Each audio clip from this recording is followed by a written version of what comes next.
Europeans were always very quick to adopt new ideas and improve on them. Many of China's inventions changed the face of Europe, and one in particular gave rise to the feudal age and had a huge impact on one man's conquest over another. For the Greeks, the Romans, the Egyptians, and other great conquerors, the stirrup was unknown. Alexander's great armies crossed Central Asia, their legs dangling, holding on to the mane for dear life whenever their horses reached a gallop.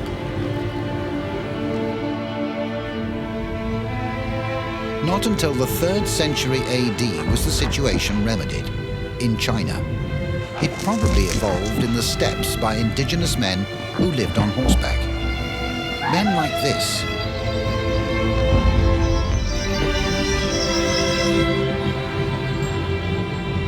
Every year, centuries of traditional horsemanship is celebrated with unrestrained vigor.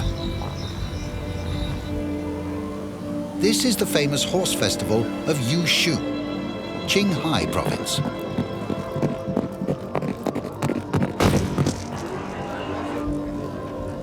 The best riders from across the Tibetan steppes come to show off their extravagant skills.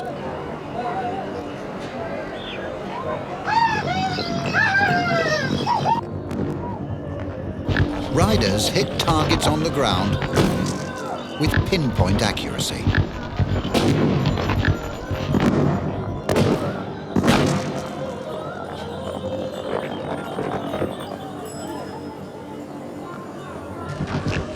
While others reach for a strip of silk lying flat in the dust.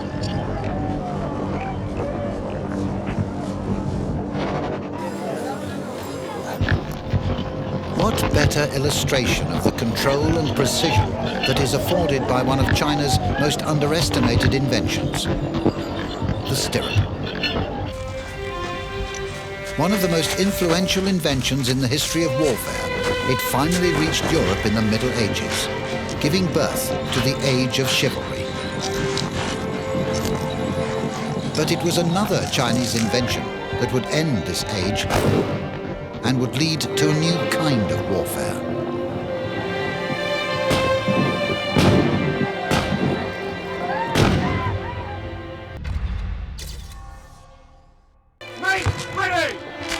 Gunpowder is one of the 3 great inventions that Francis Bacon said had made the modern world. You can see why. Because in Europe, the arrival of gunpowder weapons meant such things as the end of the feudal order, the growth of royal power, but it came from China. It was one of the fruits of the attempts of alchemists to find the elixir of life. Instead, they ended up inventing something that was called huoyao, the fire chemical, which was in a sense the elixir of death for many.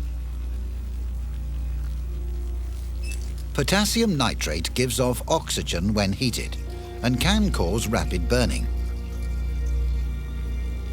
When mixing this with sulfur and honey, a rich source of carbon, an unknown alchemist around 850 AD stumbled across its properties completely by mistake. 你呀，把那硫磺拿过来。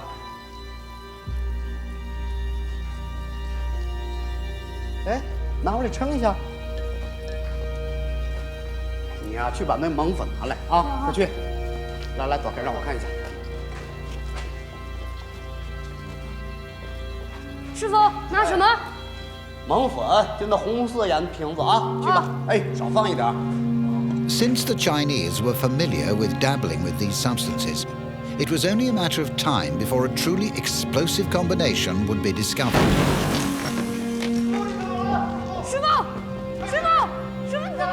It was soon discovered that the more potassium nitrate you use, the more explosive it becomes. The first mention of gunpowder in warfare is found in a book printed in 1044 AD. And the ancient Chinese became as much experts at killing people as they were at inventing things to benefit them. They were arms manufacturers on a scale undreamed of until modern times in the West. No nation on Earth could match the Chinese weapons technology for several centuries. By the time we get to the 13th century, you have a full set of all the different things you can do with gunpowder to kill people in China. The interesting thing is, however, that when it gets to Europe around that time, we find that those weapons suddenly improve very much more quickly than they had in China, because, of course, they feed into the intense military competition between all the states into which Europe was divided, each one of which wanted to have better cannon, better bombs than its neighbours.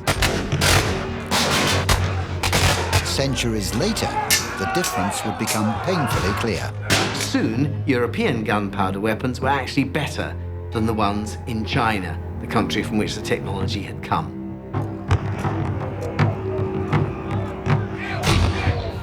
Once Western Europeans got hold of gunpowder technology, they used it with devastating global effect, so that even a small island thousands of miles away would one day have the nerve to try and exercise its influence over the great Chinese empire.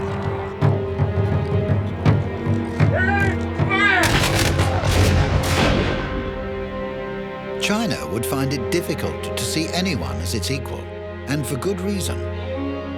For centuries, the Chinese had better ships that were easier to steer and safer to sail than the Europeans.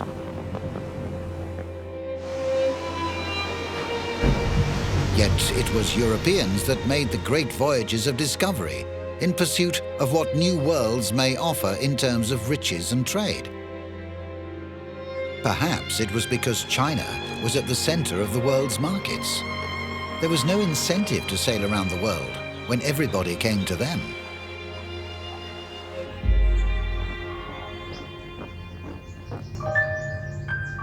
They are here, sir.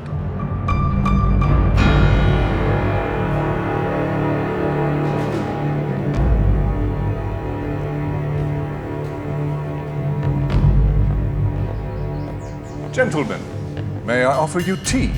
The Lord Hussein will not take tea, thank you. To business, then.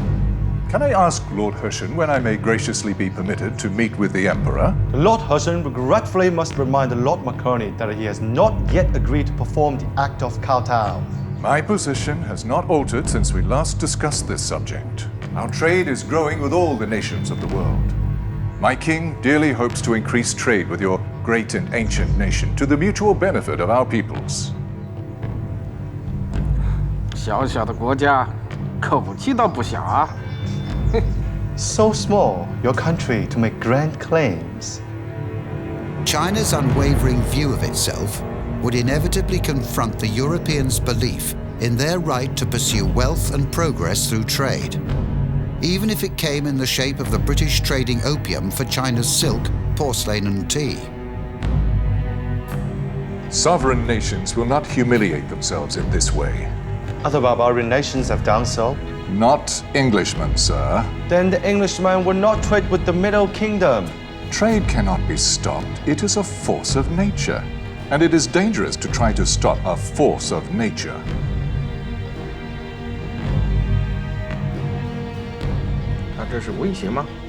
The Lord Hussein does not want to insult his honored guest by suggesting that he's making threats.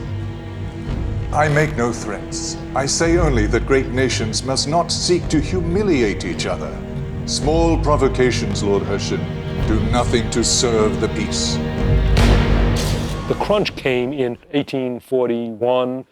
Until 1841, China was so big, people in Europe and people in China assumed China is powerful.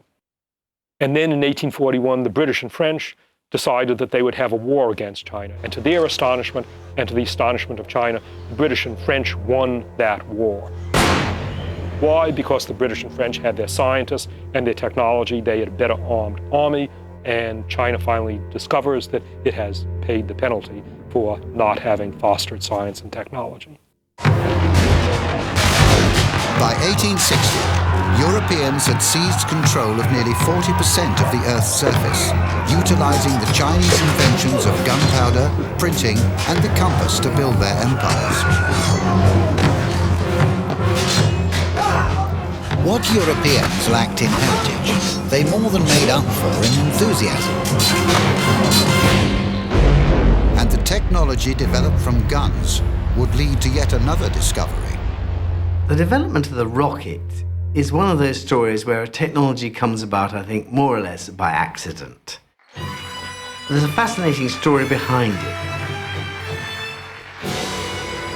In 1264, when the Emperor Li Tsung retired, he prepared a banquet in the palace hall in honor of his mother.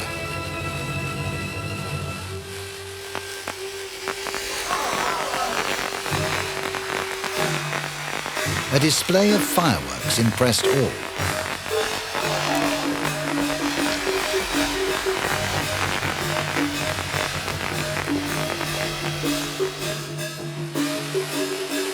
Perhaps it was a misjudgment, but the inclusion of the unpredictable squid, called ground rat, meant that not all went to plan. 这就是我们科学家花了时间所发明的吧。 Originally, the Chinese had backward rockets. In other words, rockets where you tied them with the business end of the rocket, in modern terms, the front end, pointing towards you on a spear that you held at arm's length, while you sprayed your enemy with the exhaust of the rocket. And people would do things like put bits of old nails and broken pottery into the gunpowder, so your enemy got sprayed with the exhaust of the rocket and with the bits of old nails and so on. Very discouraging if he's trying to climb up your city wall at the time. This is where the real development of the rocket begins. We first hear of some things called huojian, fire arrows, which originally were simply arrows with some burning stuff on it designed to start a fire where they landed. But it soon becomes plain that this term is now being used for an arrow that is actually propelled by a tube with burning gunpowder in it.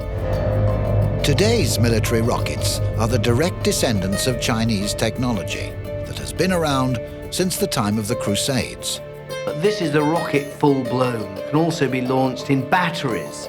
You can imagine how effective it is if you have a great rack of 100 rockets and you fire these at a cavalry charge. It, to put it mildly, frightens the horses a little bit and puts them off their stroke. Accounts of Chinese annals talk about batteries that could dispatch 320 rockets at once. Stabilizing devices in the form of fins and wings were added to strengthen their flight path.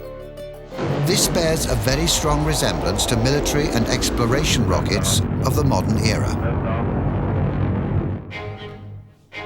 But it was the ability to navigate the great oceans that proved a major step forward in man's capacity to explore our world. And this was made possible by one of China's greatest inventions. Since man first started to go to sea, mariners relied on stars, planets, and even sound as navigational devices. But the compass changed all that. There are two reasons why the magnetic compass is one of humanity's key innovations. The magnetic compass means you can follow that course even if you can't see any landmarks, any sea marks, or any navigational aids in the heavens. Mariners would now be able to cross great expanses of ocean with newfound certainty about where they were going. This had a huge influence on the spread of people across the world. Equipped with a compass, superior military firepower, and ships that were better designed for long voyages, it's perhaps surprising that the Chinese confined themselves to creating a land empire.